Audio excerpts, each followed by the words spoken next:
நாம் ஒரு சேனலை பார்க்குறோம். அப்போ குழந்தை அதை எவ்வளவாக உள்வாங்கும்னு நமக்கு எப்படி தெரியும்? நாம் சரியாக டைரக்ட் பண்ணுறோம் நாம் நினைக்கிறோம், ஆனால் குழந்தைகள் அப்படி இல்லை. குழந்தைகள் எதை வேண்டுமானாலும் உள்வாங்கிக்கிட்டே இருப்பாங்க. அவங்களுடைய அந்த இடம் ரொம்ப முக்கியமானது. அப்போ அந்த கிரியேட்டிவிட்டியை நாம் எப்படி வளர்ப்பது என்பது முக்கியம், ரீல்ஸ் முக்கியம். எனக்கு இறுதியாக இதை சொல்லுங்கள் சார். இந்த தலைமுறை இவங்க வளர்த்து முடிச்சிட்டாங்க. இந்த தலைமுறை இப்போ நிறைய பேருக்கு நிறைய நம்பிக்கைகள் இருக்குது. இப்படி வளர்க்கணும், இந்த மாதிரி விஷயங்கள்லாம் சிஸ்டமேட்டிக் பண்ணிக்கணும், இதை படிக்கணும், ஸ்ட்ராட்டஜி சொல்லிக் கொடுக்கணும், பொருளாதாரம் சொல்லிக் கொடுக்கணும்னு இருக்குல்ல. இந்த தலைமுறைக்கு உங்களுடைய அட்வைஸ் என்ன? குழந்தை வளர்ப்பில் இதை செய்யுங்க, இதை செய்யாதீங்கன்னு சொல்கிற ஒரு டிப்ஸாக நீங்கள் சொல்கிறதா இருந்தால் என்ன சொல்லுங்கள்? ஒரே ஒரு பொம்மை கிடைத்து அதில் கிடைக்கிற மகிழ்ச்சி வந்து பெரும் மகிழ்ச்சியாக இருந்தது.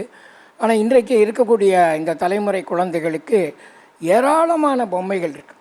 ஒரு கூட நிறைய, ஒவ்வொரு வீட்டுக்கு போனாலும் ஒரு கூட நிறைய பொம்மை இருக்குது. அப்போ அந்த குழந்தைகள் வந்து அந்த மகிழ்ச்சி என்பது அவங்களுக்கு இல்லை. அடுத்து அடுத்து அடுத்து அடுத்துன்னு போகிறாங்க.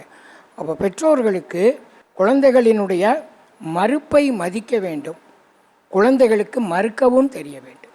ரெண்டும் முக்கியம்னு நினைக்கிறேன். அதே நேரத்தில் நாமும் மறுக்க தெரியணும்.